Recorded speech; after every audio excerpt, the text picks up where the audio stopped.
chers élèves, bonjour à tous. Bienvenue au forum École au Burkina. Je suis Tenkodoro Anne, professeure certifiée des lycées et collèges. Nous sommes là ce matin pour continuer le cours d'histoire. Cette fois-ci, nous abordons le chapitre 2, après avoir donc clos le chapitre 1, qui portait sur la Seconde Guerre mondiale et ses conséquences. Dans le chapitre 1, nous avons d'abord étudié la Seconde Guerre mondiale en leçon numéro 1, et puis en leçon numéro 2, nous avons étudié l'Organisation des Nations Unies. Maintenant, dans ce chapitre, nous avons comme titre les relations internationales de 1945 à 1991. Ce chapitre comporte 2 leçons. La première leçon, les tensions idéologiques et les conflits, et la leçon numéro 2, la fin de la bipolarisation. Je vous invite à rester à l'écoute.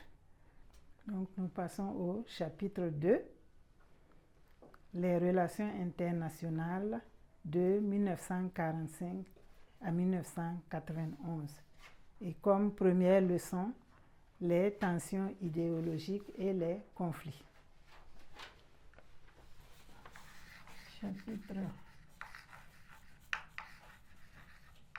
2.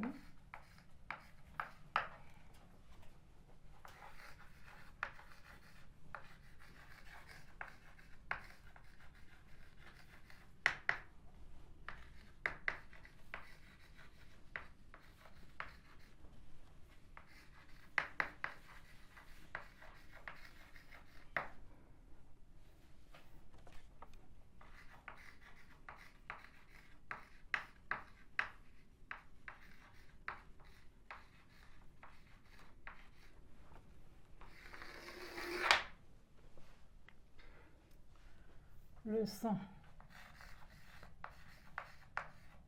numéro 1, les tensions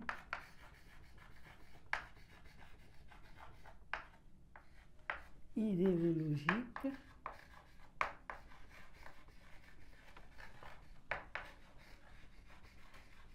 et les conflits.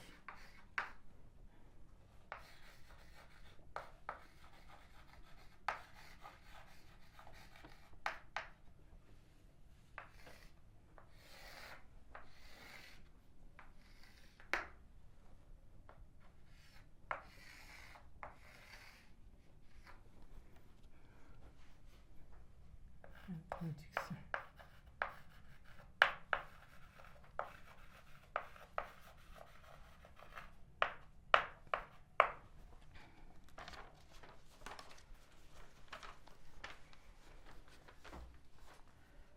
On rappelle, la Seconde Guerre mondiale s'est terminée avec la victoire des démocraties.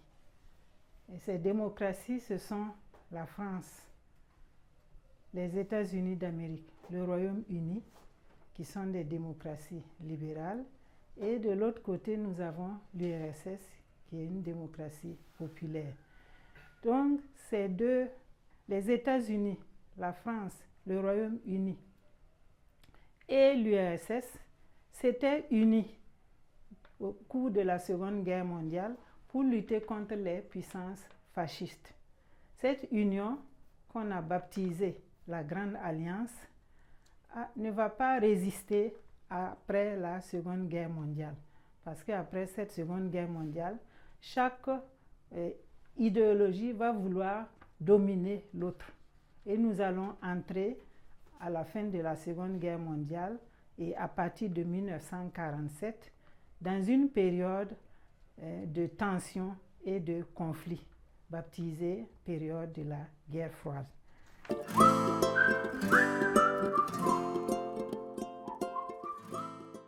Donc, dans cette leçon, nous allons tenter d'expliquer les causes de cette guerre froide, donc de ce qui a amené à la rupture de la Grande Alliance et permis la guerre froide.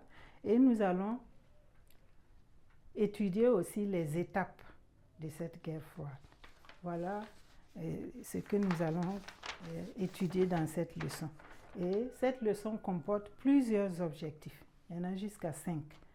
Grand 1, nous allons d'abord expliquer les causes de la division du monde en 2 blocs.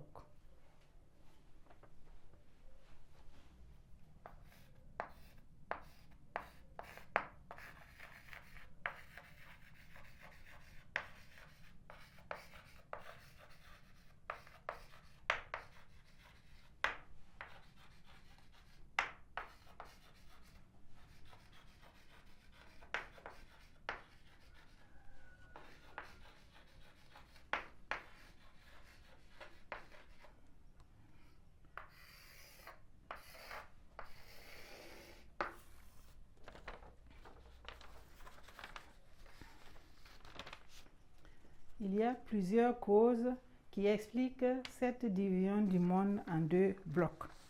Il y a d'abord des rivalités idéologiques, ensuite il y a des causes politiques, et puis la troisième cause, c'est la cause immédiate qui va donc conduire à la division du monde en 2 blocs, c'est l'adoption du plan Marshall, donc la doctrine de Truman.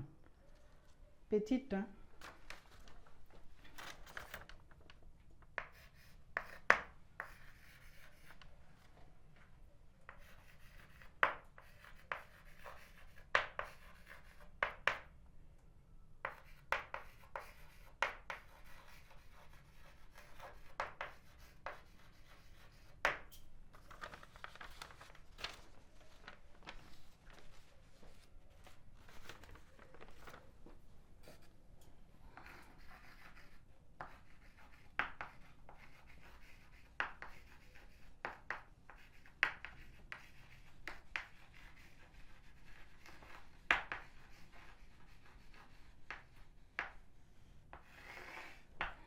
La première cause de la division du monde en 2 blocs, c'est les rivalités idéologiques.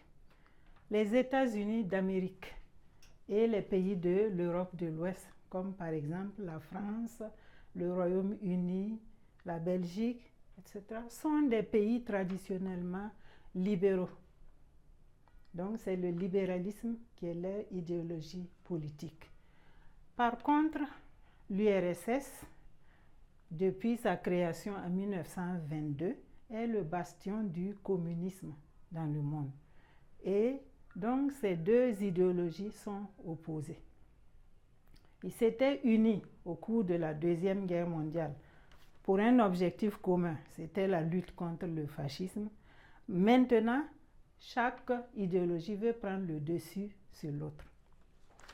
Nous passons maintenant au petit 2, les difficultés de règlement de la Seconde Guerre mondiale.